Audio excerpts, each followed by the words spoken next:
10 محرم الحرام کو کربلا کا واقعہ رونما ہوا تو اس موسم میں اطراف و اکناف عالم میں اس حوالے سے بات ہوتی ہے، ذکر کیا جاتا ہے۔ اہل محبت حضرت امام حسین رضی اللہ تعالی عنہ کے حضور خراج عقیدت اور خراج محبت پیش کرتے ہیں۔ یہ حق و باطل کا معرکہ تھا، جھوٹ اور سچ کا مقابلہ تھا،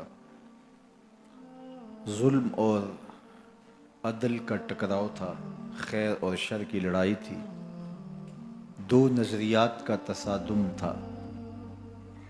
ایک طرف امام حسین رضی اللہ تعالی عنہ اور ان کے 72 جانثار تھے، اور دوسری طرف یزید اپنی تمام تر قوت کے ساتھ موجود تھا۔ حضرت امام حسین رضی اللہ تعالی عنہ سے مسلسل آخری وقت تک بیعت کا اثرار رہا، اور آپ آخری سانس تک یزید کی بیعت سے انکار کرتے رہے۔ حضرت امام حسین رضی اللہ تعالیٰ عنہ لڑائی کے لیے نہیں آئے تھے، ورنہ خواتین اور بچے ساتھ لانے کا کوئی مقصد نہیں تھا۔ آلات حرب و ضرب بھی نہیں تھے۔ عرب جو اپنے ساتھ سفر پہ معمول کی تلواریں اور اسلحہ جات رکھتے ہیں وہی تھے، اور آپ کو پیشکش بھی کی گئی۔ ترماح بن عدی بن حاتم نے، یہ حاتم تائی کا پوتا تھا، کہا کہ آپ میرے ساتھ ہمارے علاقے میں چلے جائیں۔ جب مختلف بادشاہوں نے عرب پر قبضہ کیا تو ہمارے قبائلی علاقے اس وقت بھی ان سے محفوظ رہے۔ ہم آزاد قبائل ہیں۔ میں چند دنوں میں آپ کی پشت پر 30,000 کا لشکر کھڑا کر دوں گا جو جانثار ہوگا۔ لیکن حضرت امام حسین رضی اللہ تعالیٰ عنہ نے ترماح بن عدی کی اس پیشکش کو قبول نہیں کیا اور آگے بڑھے گئے۔ دشت نینوا میں، جسے دشت کربلا بھی کہتے ہیں، حر بن یزید ریاحی 500 سواروں کو ساتھ لے کر کے حضرت امام حسین کو محصور کر دیتا ہے، اور پھر یزید کا لشکر وہاں جمع ہونا شروع ہو جاتا ہے۔ 22,000 یا 30,000 کا لشکر امام حسین رضی اللہ تعالی عنہ کے اطراف میں لگا دیا گیا۔ 3 دن تک اس خانوادے کے لیے پانی بند کر دیا گیا۔ پانی کے بغیر تو انسان کی زندگی معطل ہو جاتی ہے، اور 3 دن کی مسلسل پیاس، اور پیاس میں بلکتے 6 ماہ کے بچے، خواتین اور بوڑھے۔ لیکن عزیمت کی راہوں کے یہ مسافر کسی صورت بھی یزید سے بیعت کرنے پہ آمادہ نہ ہوئے۔ یہ ایک ہیلا تھا کہ پانی بند کریں گے، بچے بلکیں گے، خواتین بے چین ہو جائیں گی تو یہ مجبور کر دیے جائیں گے۔ لیکن کہا تم جو کرنا ہے کرو۔ یہ بات طے شدہ ہے کہ ہم یزید سے بیعت نہیں کریں گے۔ پھر 3 ماہ پانی بند کرنے کے بعد حضرت امام حسین رضی اللہ تعالیٰ عنہ اور ان کے خاندان کو جس طرح ذبح کیا گیا، یہ ایک دردناک کہانی ہے۔ 72 افراد کربلا میں شہید کر دیے گئے۔ اہل حق کا یہ قافلہ بھوک اور پیاس سے نڈھال تھا، لیکن عزیمت کی راہوں کا یہ مسافر سرنگوں نہیں ہوا اور یزید کے ہاتھ پہ بیعت نہیں کی۔ امام حسین رضی اللہ تعالی عنہ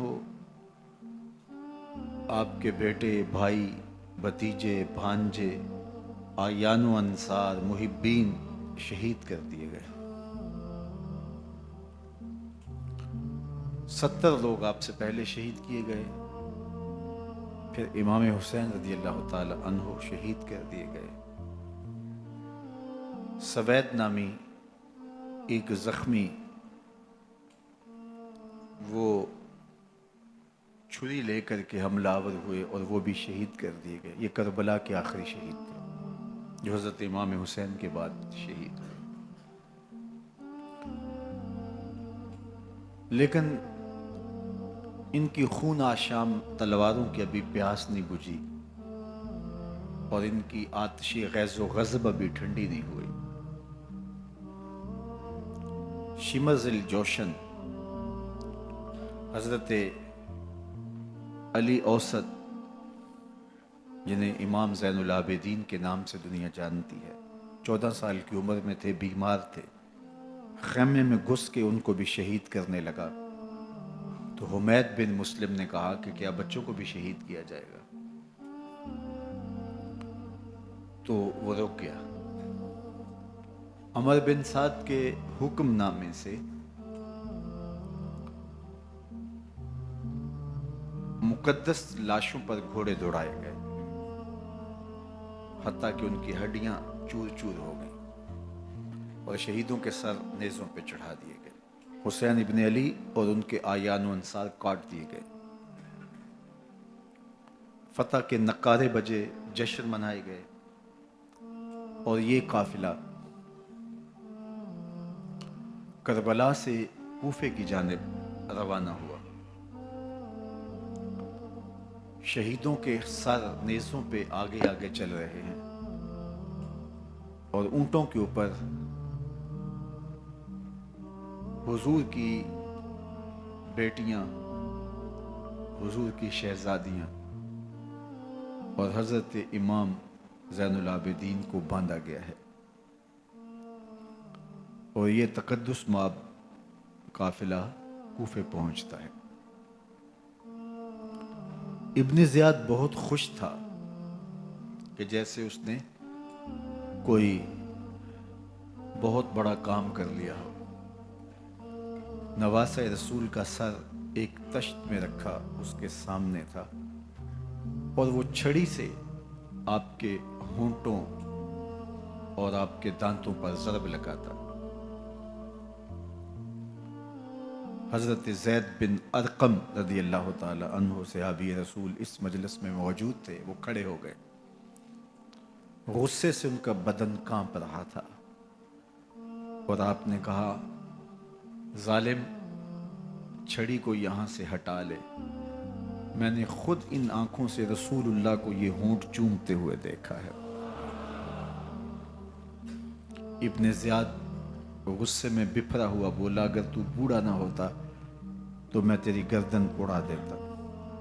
حضرت زید بن ارقم روتے ہوئے دربار سے باہر نکلے اور ساتھ اہل کوفہ کو مخاطب کر کے کہا کہ اہل کوفہ، تم نے حسین ابن علی کو شہید کر دیا اور ابن مرجانہ کے غلام بن گئے. حضرت زینب سلام اللہ علیہا ایک کونے میں بیٹھی تھی، پرانے کپڑوں میں ملبوس. ایک وہ وقت بھی تھا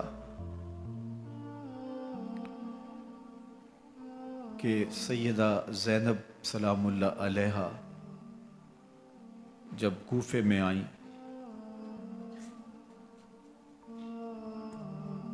سیدنا علی المرتضیٰ کے زمانے میں، ان کے دور خلافت میں دارالخلافہ کوفہ متعین ہوا. تو یہ مدینے سے کوفے آئیں تو اس وقت کوفے کی معزز خواتین نے ان کا استقبال کیا.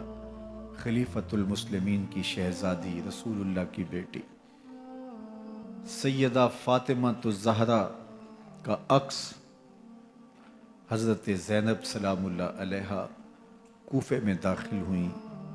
تکریم، عزت اور وقار کے ساتھ آپ کا استقبال کیا گیا اور آپ خواتین کو درس قرآن دیتی، حضور کی شریعت سکھاتی. اور آج وہی کوفہ ہے، وہی دیوار و در ہے، اور وہی زینب ہے، اور آج زینب کے ساتھ حسین ابن علی کا کٹا ہوا سر ہے۔ پرانے کپڑوں میں ملبوس حضرت زینب سلام اللہ علیہ آج اسی کوفے میں داخل ہوئی ہے۔ دارالامارت کے ایک کونے میں تشریف فرما ہے کہ ابن زیاد پوچھتا ہے یہ خاتون کون ہے؟ حضرت زینب خاموش رہی۔ اس نے دوسری مرتبہ پوچھا، آپ پھر خاموش رہی۔ تیسری مرتبہ پوچھا، آپ پھر خاموش رہی۔ پھر ایک لونڈی نے بتایا یہ زینب بنت علی ہے۔ تو اس کے سامنے حضرت امام حسین کا کٹا ہوا سر پڑا تھا، اور وہ حضرت زینب سے مخاطب ہو کے کہنے لگا کہ اللہ نے تمہیں شکست دی اور یزید بن معاویہ کو فتح عطا کی۔ تو حضرت زینب سلام اللہ علیہ پھر دربار ابن زیاد میں ایک خوبصورت خطبہ عطا کیا۔ زینب بول رہی تھی، لگ رہا تھا مولا کائنات بول رہے ہیں۔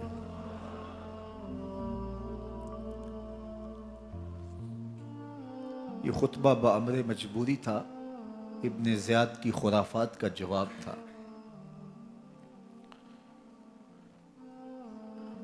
تو ابن زیاد سے اس کا جواب تو نہ بن پڑا، لیکن کہنے لگا کہ بڑی مکفہ اور مسجع گفتگو کی، تمہارا باپ علی بھی بہت اچھا شاعر تھا۔ تو سیدہ زینب سلام اللہ علیہ نے فرمایا ہمیں مکفہ گفتگو سے کیا غرض، یہ تو ایک حقیقت ہے جو ہم نے بیان کی۔ تو حضرت علی اوسط امام زین العابدین بھی پاس تھے، تو دیکھ کر کے کہنے لگا کہ یہ لڑکا کون ہے؟ تو فرمایا میں علی بن حسین ہوں۔ تو کہا کہ انہیں تو قتل کر دیا گیا۔ کہا وہ میرے بھائی تھے اور ان کا نام بھی علی تھا، میرا نام بھی علی ہے۔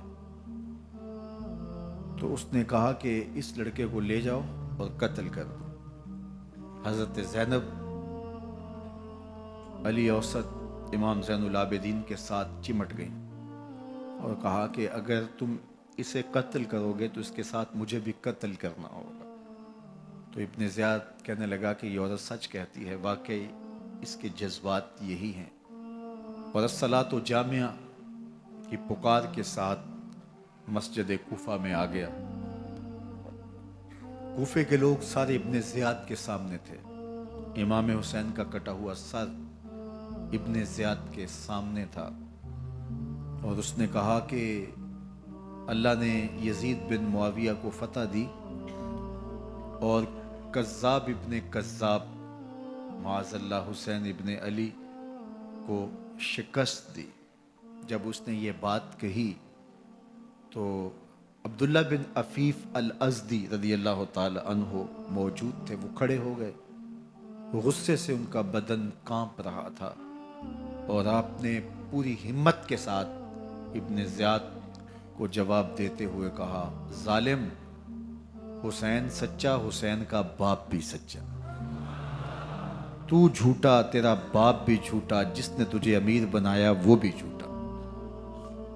تو ابن زیاد نے جب اپنے بارے عبداللہ بن عفیف سے یہ بات سنی تو اس نے حکم دیا کہ ان کا سر کاٹ دیا جائے، اور پھر حضرت عبداللہ ابن عفیف رضی اللہ تعالی عنہ کو شہید کیا گیا اور ان کی لاش کو سولی چڑھا دیا گیا۔ حق کی راہ کے یہ مسافر اپنی جان کس طرح راہ خدا میں سپرد کر رہے تھے۔ اہل کوفہ سہمے ہوئے، ڈرے ہوئے ابن زیاد کے دربار میں بیٹھے تھے، اور امام حسین رضی اللہ تعالی عنہ کے قتل کا، ان کی شہادت کا انہیں دکھ تو تھا، لیکن ان کے اندر ہمت، طاقت اور توانائی نہیں تھی۔ ان کی تلواریں یزید کے ساتھ رہیں اور دل امام حسین رضی اللہ تعالی عنہ کے ساتھ رکھنے کی بات کرتے تھے۔ پھر یہ قافلہ کوفہ سے چلتے چلتے دمشق کی جانب عازم سفر ہوا. ایک اونٹ پہ تین لوگوں کو سوار کیا گیا تھا. امام زین العابدین کو سوار بھی کیا گیا اور بدن پر زنجیریں بھی باندھی گئی. جکڑ کر کے سواری پہ بٹھایا گیا. اللہ اکبر. جہاں جہاں سے یہ لوگ گزرتے لوگوں کو ان کی حالت پہ رحم آتا.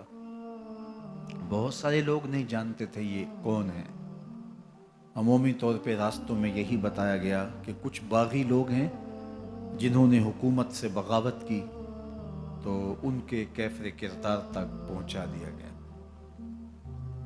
راستے میں ایک گرجا گھر آیا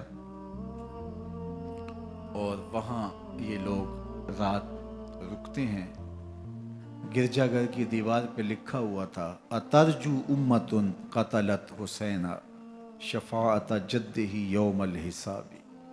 کیا وہ امت جنہوں نے حسین ابن علی کو شہید کیا قیامت کے دن انہی کے نانے سے شفاعت مانگیں گے؟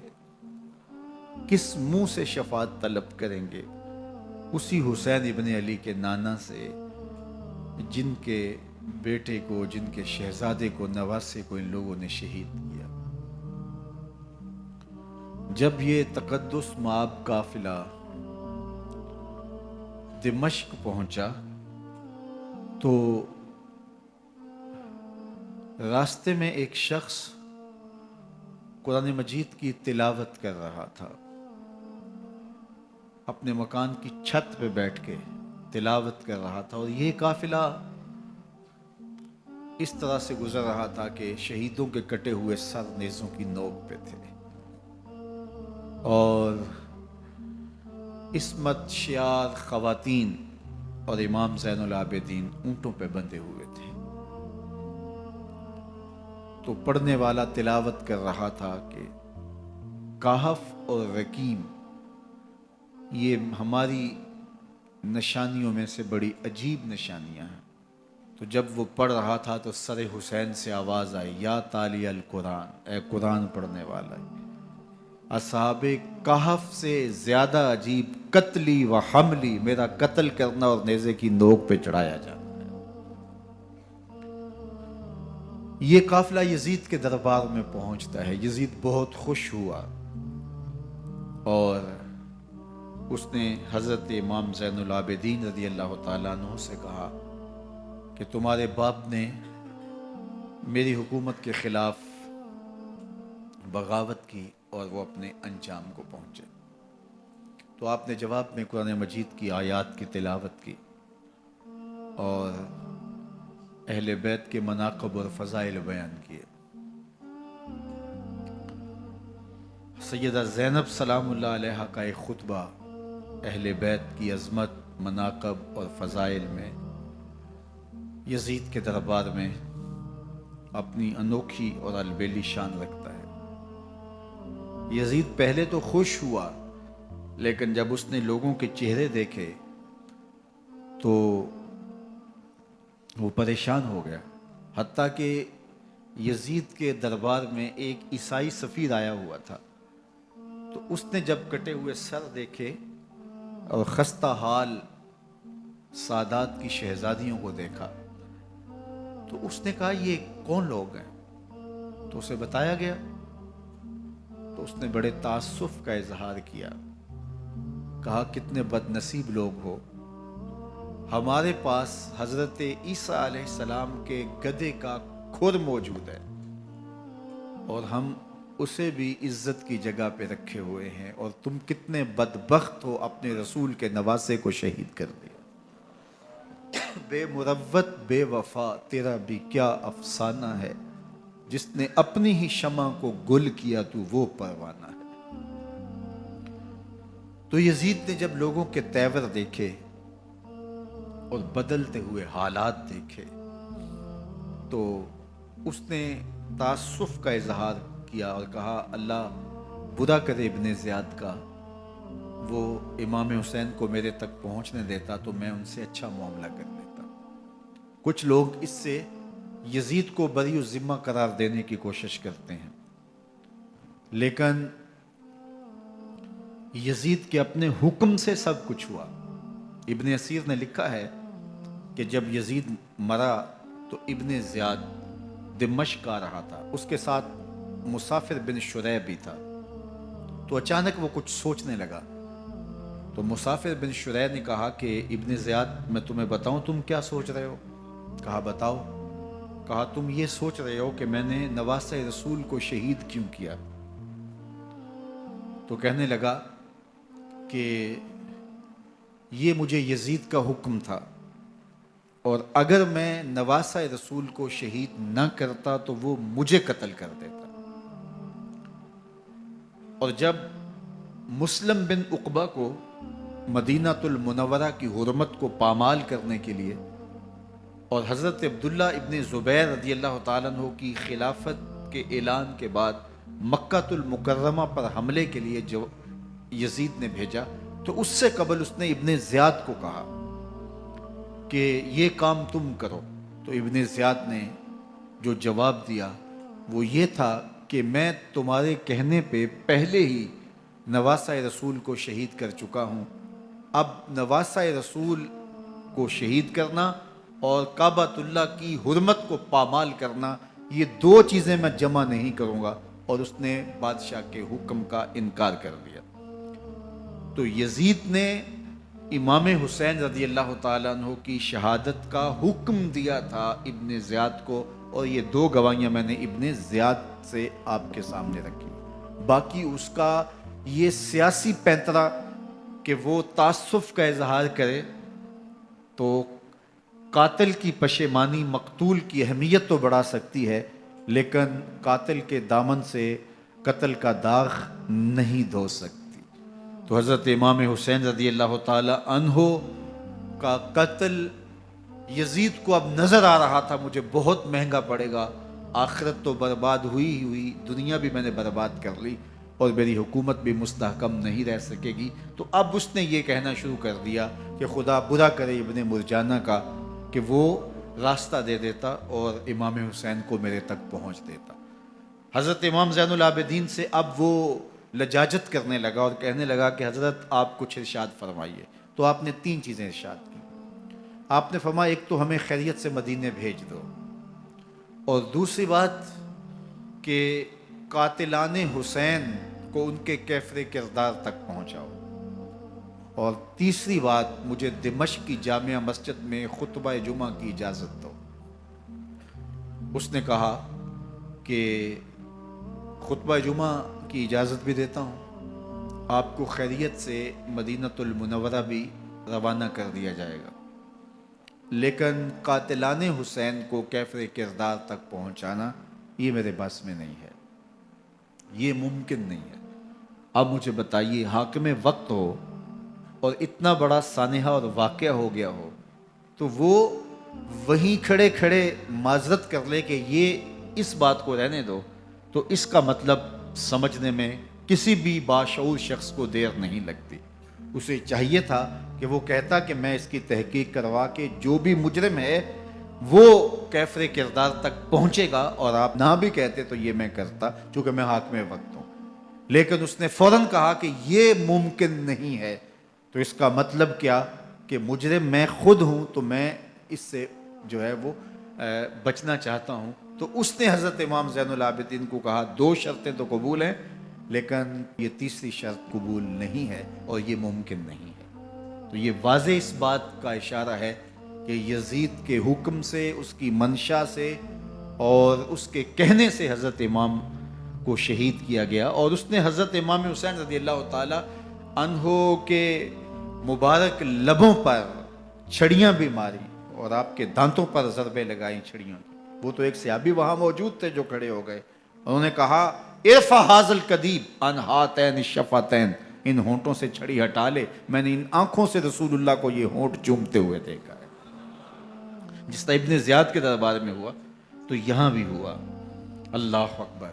تو یزید اپنے تئیں خوش تھا، لیکن لوگوں کے احتجاج کی سکت نہیں لا سکتا تھا کہ نواسہ رسول کو شہید کر دیا گیا، تو وہ یوں اپنی بات کو چھپانا چاہتا تھا، اور بات ابن مرجانہ ابن زیاد پہ ڈالنا چاہتا، لیکن ابن زیاد کہتا ہے کہ اگر یزید کے کہنے پہ میں امام حسین کو قتل نہ کرتا تو میں قتل کر دیا جاتا، اور میں غزوہ کعبہ اور قتل امام حسین دونوں کو جمع نہیں کر سکتا، لہٰذا اب میں یزید کا یہ حکم نہیں مانوں گا، اس نے پہلے مجھ سے بہت بڑی زیادتی کروائی ہے۔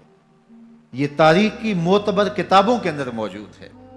اب یزید نے کہا دو باتیں مان لیتا ہوں، آپ کو مدینہ المنورہ بھی رخصت کر دیتے ہیں، اور دوسرا آپ کو مسجد دمشق میں خطبہ کی اجازت بھی دیتے ہیں۔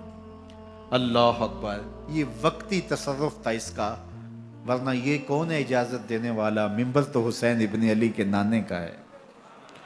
خیر، مسجد دمشق میں گئے، لوگوں کا ہجوم تھا، حضرت امام زین العابدین ممبر پہ جلوہ فراز ہوئے، خطابت تو ان کے گھر کی لونڈی ہے، تو جب آپ نے کھڑے ہو کر کے خطبہ دیا اور فضائل و مناقب اہل بیت بیان کیے، لوگوں کے سینوں کے اندر آتش محبت اہل بیت کی جوش مارنے لگی۔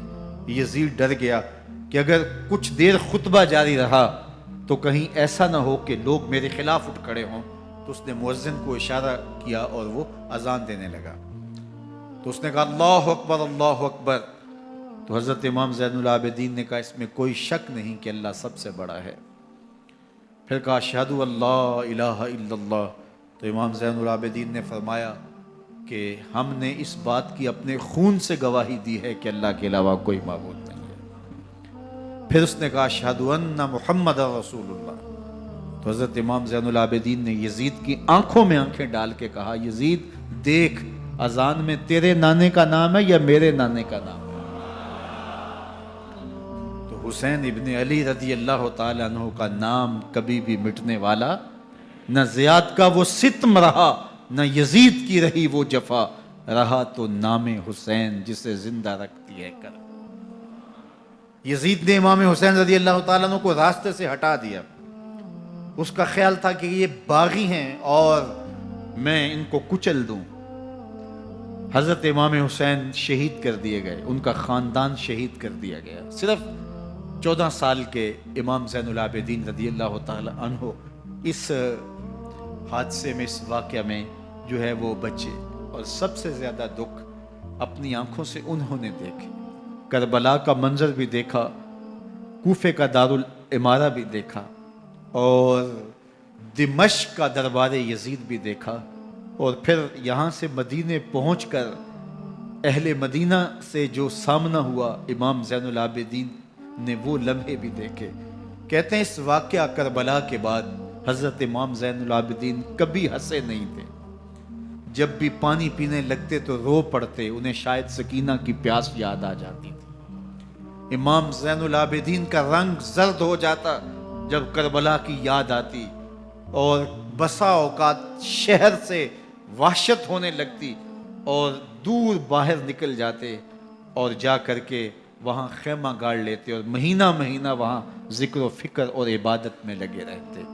امام زین العابدین کے ہاتھوں میں ہتھ کڑیاں، پاؤں میں زنجیریں، اور اونٹ پہ باندھ کر کے جب حضرت امام زین العابدین کو شہیدوں کی لاشوں کے قریب سے گزارا گیا تو غشی پہ غشی طاری ہو رہی تھی امام زین العابدین پہ، اور وہ گھڑیاں بھی امام زین العابدین پر کتنی دردناک تھیں کہ جب شہزادیاں اونٹوں کے ساتھ باندھی گئی تھی اور امام زین العابدین اپنے بابا کا سر اپنے سامنے چلتا ہوا دیکھتے تھے، اور یہ دردناک لمحے کہ جب رات کی گھڑی آئی تو زینب سلام اللہ علیہ نے دیکھا کہ زین العابدین کے آنسو نہیں تھمتے اور ان کو غشی پہ غشی آتی ہے، تو وہ آگے بڑھ کے ان کو اپنی آغوش میں سمیٹتی ہیں اور کہا زین العابدین کیا ہوا؟ کہا کہ پھپھو جان اگر ہو سکے تو بابا کا سر کچھ دیر کے لیے میری گود میں نہیں آ سکتا ہے۔ وہ وقت بھی امام زین العابدین پہ آتا ہے جب زخم اور درد اور دکھ حد سے تجاوز کرتے ہیں تو زین العابدین مدینہ کی طرف منہ کر لیتے ہیں اور حضور کی بارگاہ میں ہوا کے ہاتھوں پیغام بھیجتے ہیں، ان نلتا یا ریح الصبا یومن الی ارض الحرمی بلغ سلامی روزتن فیہا النبی المحترمی یا رحمتا للعالمین ادرک لزین العابدی محبوس عید الظالمی فی الموکب والمزدحمی۔ امام زین العابدین نے یہ سارا دردناک منظر اپنی آنکھوں سے دیکھا اور یہ سارے دکھ سہے۔ امام زہری کہتے ہیں کہ ولید کے زمانے میں دوبارہ امام زین العابدین کو پکڑ لیا گیا اور ان کے ہاتھوں میں دوبارہ ہتھ کڑیاں اور پاؤں میں بیڑیاں ڈال دی گئیں۔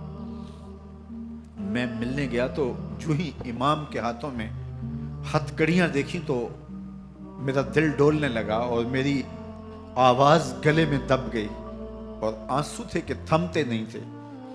تو امام زین العابدین نے مجھے دیکھا تو مجھے تسلی دیتے ہوئے کہا زہری کیا ہوا تمہیں؟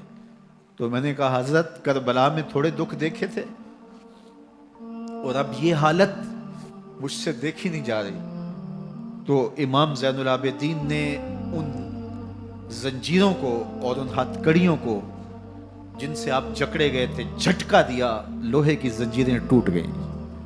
کہا زہری ہم اللہ کی تقدیر پہ راضی ہے ورنہ یہ زنجیریں کیا ہوتی ہیں۔ امام زین العابدین کو اللہ نے عزتوں سے نوازا تھا، ہر دور کے حاکم وقت ڈرتے تھے اور ان کی عزت سے حسد کرتے تھے۔ ولید بن عبد الملک بنو امیہ کا بڑا تگڑا حکمران گزرا ہے۔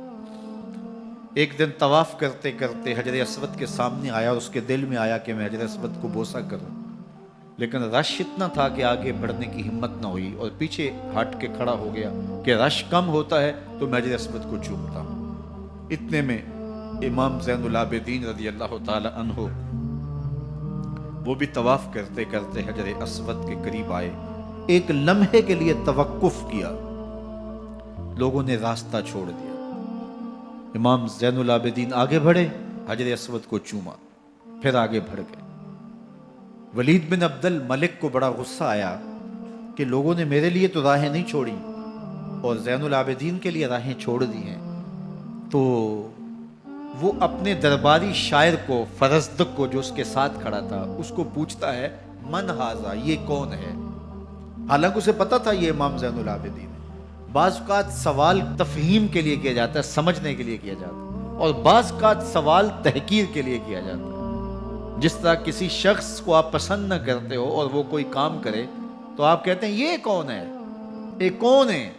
تو اس نے کہا من ھذا، یہ کون ہے؟ اب فرزدق شاعر تھا اور درباری شاعر تھا، اسے اچھی طرح پتا تھا کہ من ھذا سے بادشاہ کیا سننا چاہتا ہے، لیکن آج اس کی غیرت ایمانی جاگ گئی۔ بادشاہ نے کہا من ھذا، یہ کون ہے؟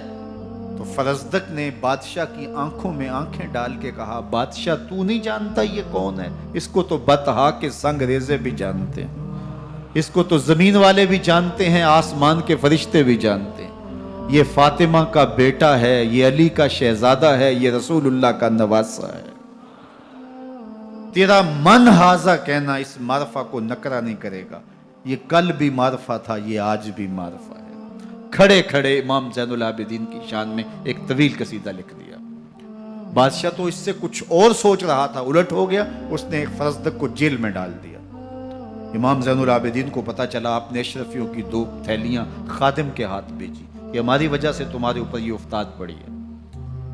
تو اس نے تھیلیاں قبول کی، چوما، آنکھوں سے لگائیں اور پھر خادم کے ہاتھ میں دیتے ہوئے کہا امام کو میرا سلام دے دینا اور کہنا حضرت ساری زندگی نے ٹگوں کے لیے، ان پیسوں کے لیے، اشرفیوں کے لیے شاعریاں کی ہیں، یہ جو میں نے قصیدہ لکھا ہے آپ کے نانا کی شفاعت کے لیے لکھا،